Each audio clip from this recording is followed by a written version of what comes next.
Hi friends, welcome to software engineering channel. क्या हाल चाल है आप लोगों का। यार सी शार्प डॉट नेट के अंदर जब हम कोडिंग कर रहे होते हैं तो हम कोड लिखते चले जाते हैं। हम कोडिंग के अंदर कोड को सीखने में डिफरेंट क्लासेस को, डिफरेंट फीचर्स को समझने के ऊपर फोकस करते हैं, लेकिन अभी कभी कभार हम कुछ कोडिंग स्टैंडर्ड्स के ऊपर फोकस नहीं करते क्योंकि उन स्टैंडर्ड्स को ना फॉलो करने की वजह से हमारे पास कोई एरर जनरेट नहीं हो रहे होते।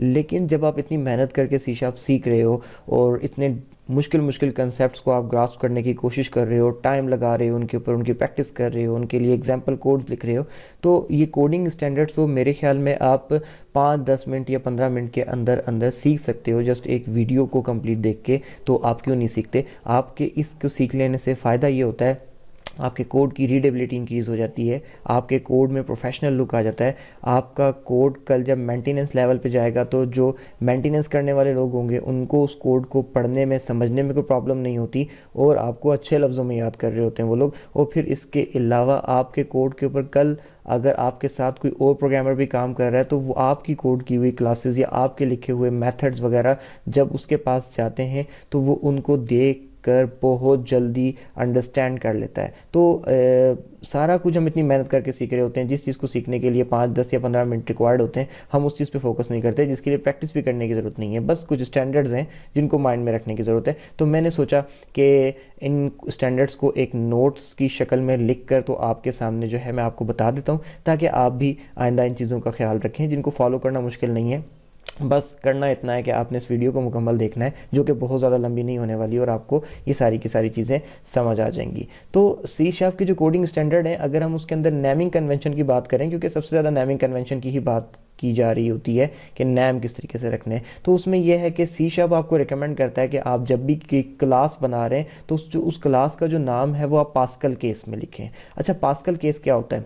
पास्कल केस ये होता है कि आपकी क्लास का नाम अगर एक वर्ड के ऊपर है, लेट्स से स्टूडेंट, तो एस कैपिटल होना चाहिए, ठीक है। लेकिन अगर आपका क्लास का नाम एक से ज़्यादा वर्ड्स पे, यानी कि 2 वर्ड्स पे बेस करता है, तो फिर दोनों वर्ड्स का पहला पहला लेटर जो है वो कैपिटल होना चाहिए। जैसे कि मैंने यहाँ पे लिखा है बिजनेस मॉडल, तो बिजनेस मॉडल में बी कैपिटल है और एम कैपिटल है।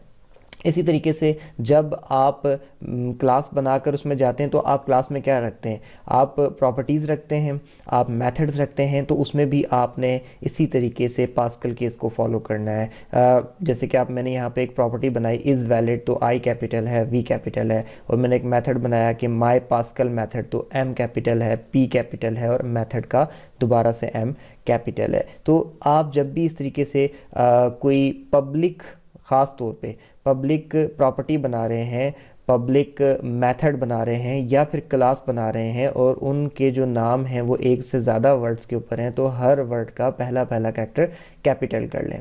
इसके बाद अगर आप आगे जाएं और आप एक इंटरफेस क्लास बना रहे हैं, तो इंटरफेस क्लास के अंदर जो नाम है उसके ऊपर तो आपने पास्कल केस फॉलो करना ही करना है, लेकिन उसका प्रीफिक्स के अंदर एक आई लगा देना है। लेट्स से बिजनेस मॉडल अगर एक इंटरफेस क्लास है तो उसका नाम तो पास्कल केस को फॉलो करेगा, जैसे कि बी कैपिटल है, एम कैपिटल है, लेकिन इसके नाम के स्टार्ट पे जो आई है एक कैपिटल आई भी लग जाएगा, जिससे किसी को भी ये पता चल जाएगा कि ये एक इंटरफेस क्लास है।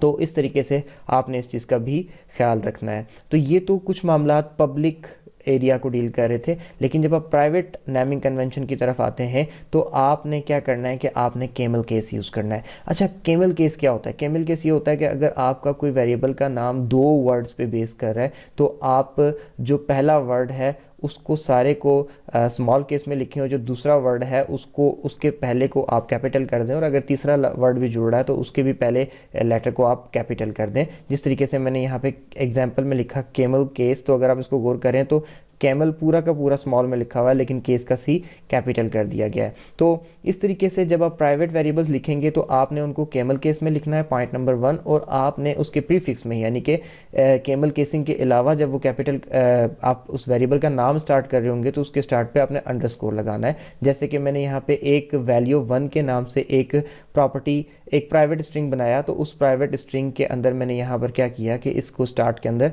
अंडरस्कोर लगा दिया, और उसके बाद केमल केस को फॉलो करते हुए ओ को कैपिटल कर दिया। तो आपने इस चीज़ का ख्याल रखना है कि प्राइवेट नेमिंग कन्वेंशन यही है कि केमल केस को फॉलो करें और प्रीफिक्स के अंदर अंडरस्कोर को इस्तेमाल करें। लेकिन अगर आपकी एक फील्ड जो है वो प्राइवेट भी है और साथ साथ स्टैटिक भी है, तो आपने क्या करना है कि वही रूल जो मैंने आपको बताया है उसी को फॉलो करना है, अंडरस्कोर के बाद कैमल केस, लेकिन इससे भी पीछे आपने एस भी जोड़ देना है। जैसे कि यहाँ पे आप देख सकते हैं प्राइवेट स्टैटिक स्ट्रिंग और उसके बाद एस अंडरस्कोर वैल्यू 1। ठीक हो गया। अच्छा, इसके बाद अगर हम और नीचे जाएं तो आप ये देखें, when writing the parameters of the method use camel case, यानी कि आप अक्सर मेथड ऐसे बनाते हैं जिसको आप पैरामीटर्स दे रहे होते हैं, जैसे यहाँ पर मैंने यहाँ पर ये 2 दिए हैं, तो आपने इन पैरामीटर्स के नाम के अंदर भी केमल केस को ही यूज़ करना है। अच्छा, इससे आगे ये तो कुछ नेमिंग कन्वेंशन आ गई, फिर इसके बाद कुछ छोटी छोटी सी लेआउट कन्वेंशन हैं जो 1 से 2 मिनट के अंदर बामुश्किल मैं आपको बता देता हूँ और इस वीडियो को हम ख़त्म कर देंगे, तो वो भी सुन लें। और वो क्या है कि जब आपका पूरा का पूरा कोड लिखा हुआ हो तो उस कोड में आपने किस बात का ख्याल रखना है कि आपने पहली बात ये कि हर लाइन में एक स्टेटमेंट होनी चाहिए, क्योंकि आप एक लाइन में एक से ज़्यादा स्टेटमेंट्स भी लिख सकते हैं। आपने अपनी पहली स्टेटमेंट लिखी, उसके बाद टर्मिनेटर लगाया और उसी से आगे दूसरी स्टेटमेंट शुरू कर दी, तो आप ये काम कर सकते हो।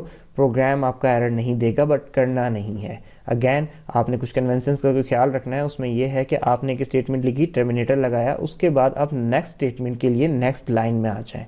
ठीक हो गया। इसके बाद आपने इस चीज़ का ख्याल रखना है कि राइट ओनली 1 डिक्लेरेशन पर लाइन। जब आप चीज़ों को डिक्लेयर कर रहे होते हैं तो अगेन यहाँ पर भी आपने एक ही लाइन के अंदर बहुत सारी डिफरेंट टाइप की चीज़ों को डिक्लेयर नहीं कर देना है, हर चीज़ के लिए अलग लाइन यूज़ करें ताकि पता चल जाए कि इस ग्रुप की डिक्लेरेशन यहाँ जा रही है या फिर ये एक अलग डिक्लेरेशन है और ये दूसरी अलग डिक्लेरेशन है।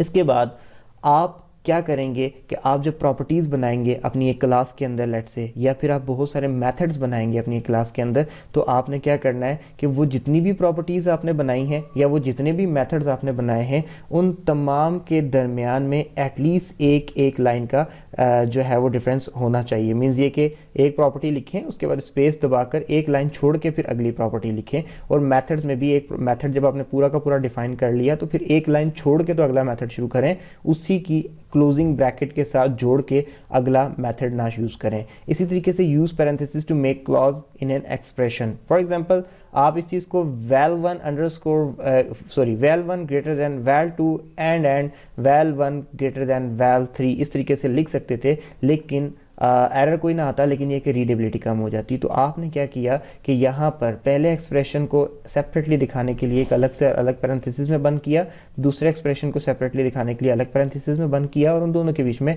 एंड लगा दिया। अब अगैन वही बात है कि ना भी करते तो मसला नहीं था, लेकिन अगर आप ऐसा कर लेंगे तो देखें रीडेबिलिटी कितनी इंक्रीज़ हो गई। तो ये छोटी छोटी चीज़ें जिनको मेरे ख्याल में जिनका ख्याल रखना कोई भी बड़ा मुश्किल काम नहीं है। अगर आपने एक दफ़ा भी ध्यान से सुन लिया है तो आप शायद आज से ही इसको फॉलो करना शुरू करें, तो आप कल तक या एक अगले कोड लिखते लिखते अगले 15-20 मिनट तक आप इन तमाम चीज़ों की यूज टू हो चुके होंगे, एक एक दो दफ़ा सब काम करने के बाद। तो उसके बावजूद भी हमने कभी इनको पढ़ा नहीं होता, इन पर कोई फोकस ही नहीं करते, तो हम यूज टू होना तो दूर की बात, हमें पता भी नहीं होता।